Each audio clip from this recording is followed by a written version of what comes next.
My name is Taylor, and I've been free from alcohol and substances for 6 years.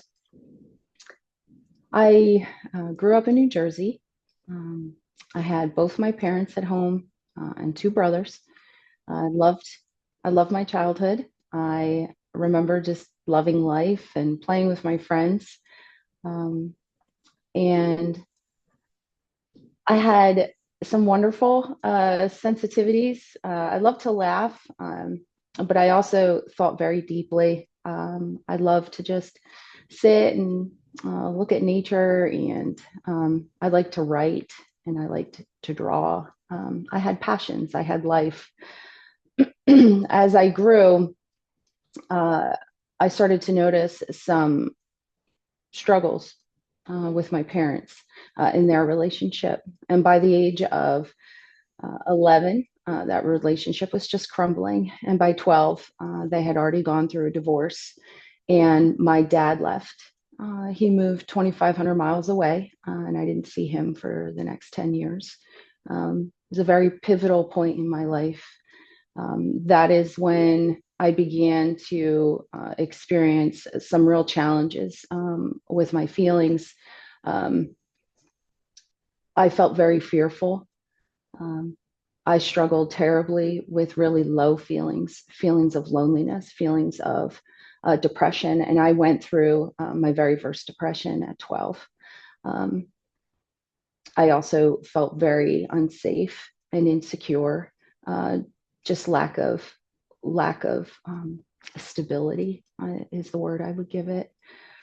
At that time, 12 years old, I remember crying almost nightly and praying and just asking God to take me away, take me to heaven, take me to Himself to relieve my pain and my suffering. Um, I did not know how I could live in this world with the pain that I had, how I could even have a life, enjoy any kind of happiness again. I have a very specific moment I remember of writing, of journaling, and writing down, will I ever smile again? I don't know exactly how long that lasted, but it felt like forever. That those feelings only grew. I did not talk about them. I threw myself into doing things, getting involved in things in high school. I struggled with relationships. I struggled with feeling accepted, feeling like I belonged, feeling loved. I so desperately wanted to feel loved. Um, and I threw myself into sports. I love to run. I ran cross country, and I was very active in that, and I just enjoyed that so much. I had my first drink at 17. I was 17, and I didn't like the effects of it at first. Um, I felt out of control, and at this point in my life, I was grasping for control in every area of my life. It began to affect the way I had my schedule, um, um, the way I spent my time. I struggled with controlling food and just every aspect of my life. I wanted to have control, and the more I grasped at that, the worse it got, and just developed many disorders. And I love the definition of disorder, which is just it's a state of confusion, a condition that disrupts the normal physical or mental patterns and functions. I That is exactly what I had. My whole life was disorder. Um, so I didn't like the way that alcohol felt at first, and I really wanted to please my teachers, my coaches, people in my life. So I actually just didn't continue in any of that at that time. But it wasn't very much later. I was working. At this point, I was 21, and I was working, and some coworkers asked me to go out with them. And I so desperately just wanted to have friends, to have relationships, to not feel so alone. I was so desperate to be known. to be known, someone to actually know me and then like me for who I was, and accept me for who I was.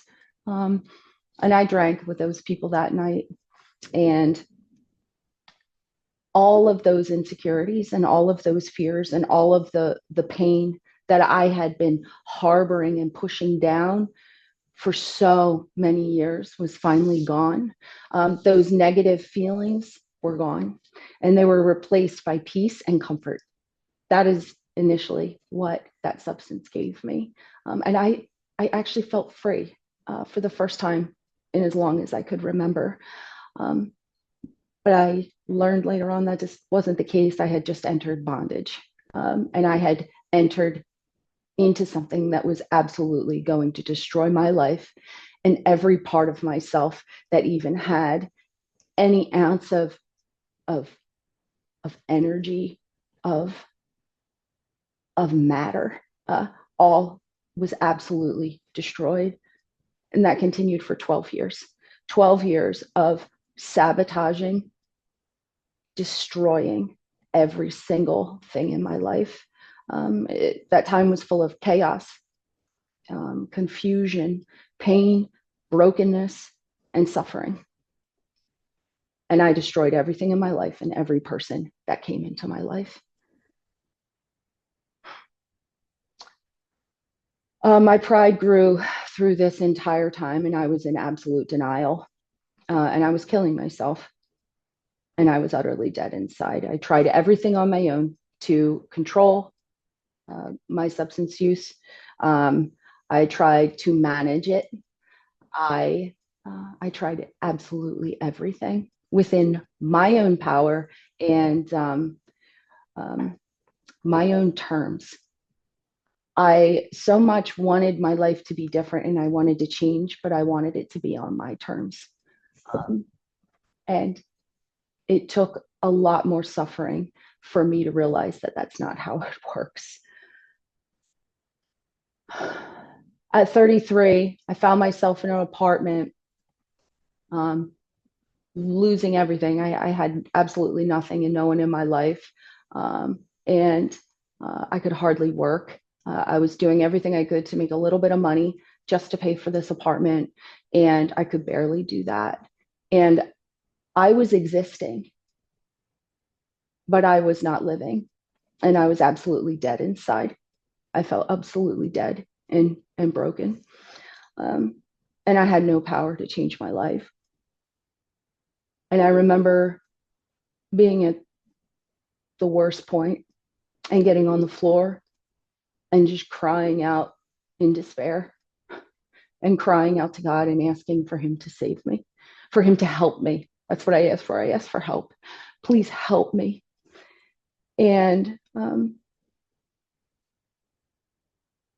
He heard me.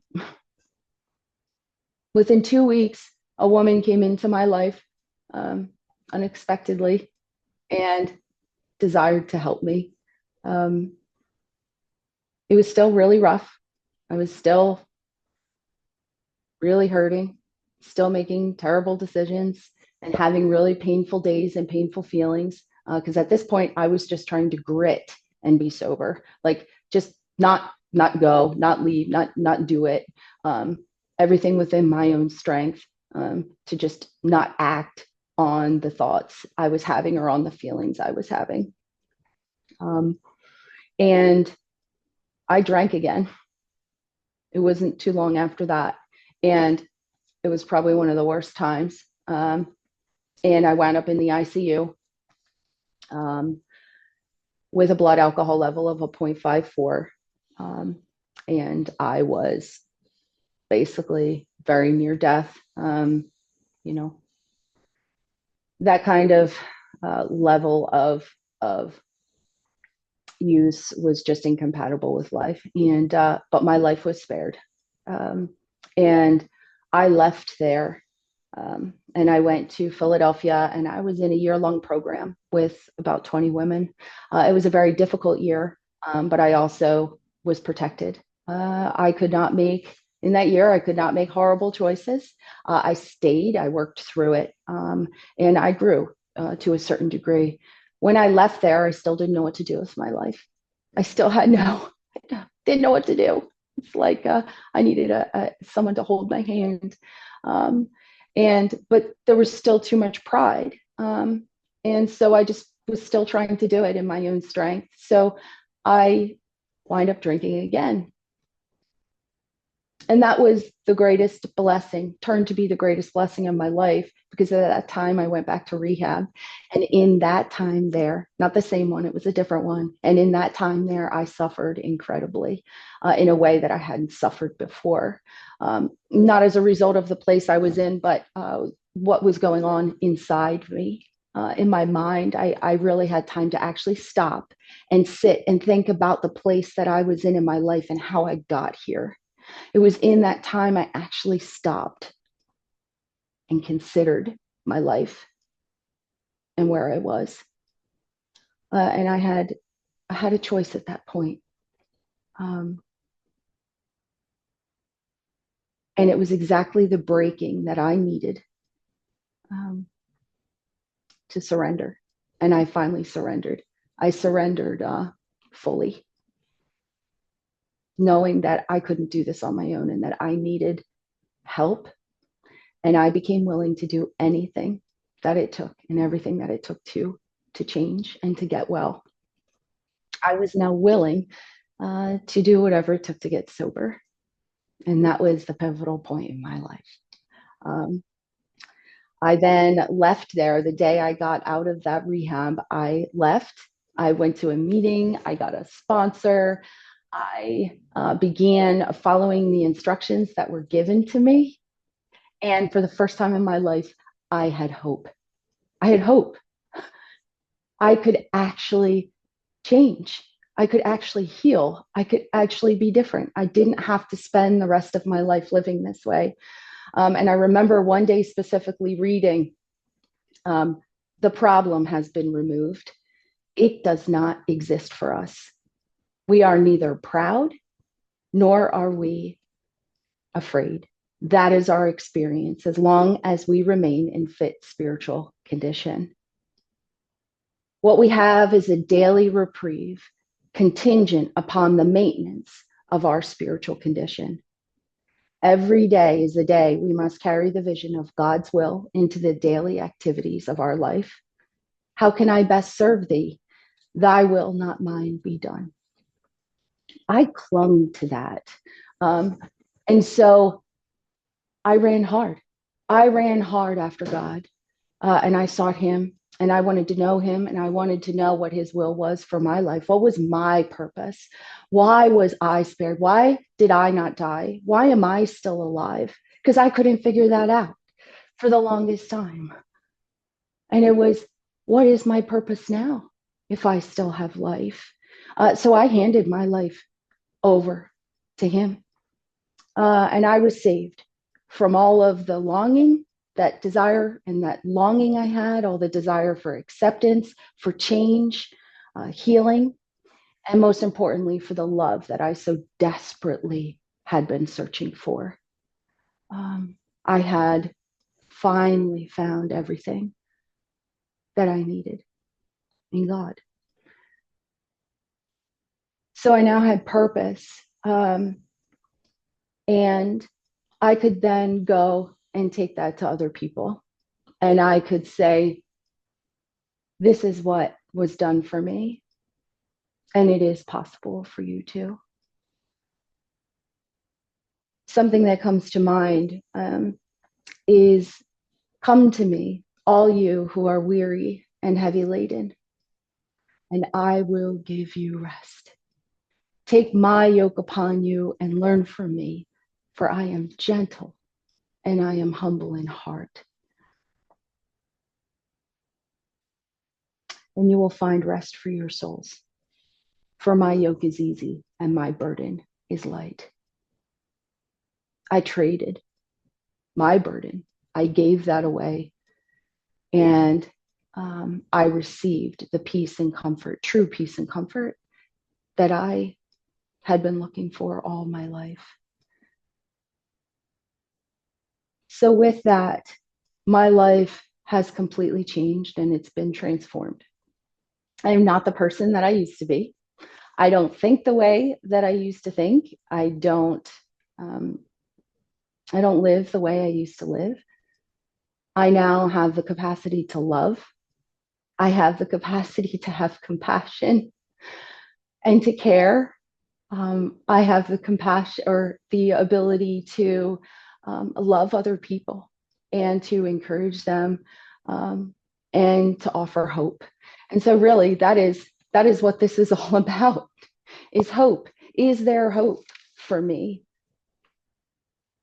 I know there are people that are wondering that, and if anyone is listening to this, that is what is being offered: is hope. That there is hope. There is the possibility of changing. It is possible. It requires surrender. It requires finally coming to a place of saying, I can't do this on my own and I need help, and to ask for it. There are so many that are willing to help, to support and to encourage, and to help somebody who's broken. Um, so I would encourage you, if anyone's listening to this, to reach out if you're hurting, to reach out for the help that you so desperately need. There is power to change and be transformed.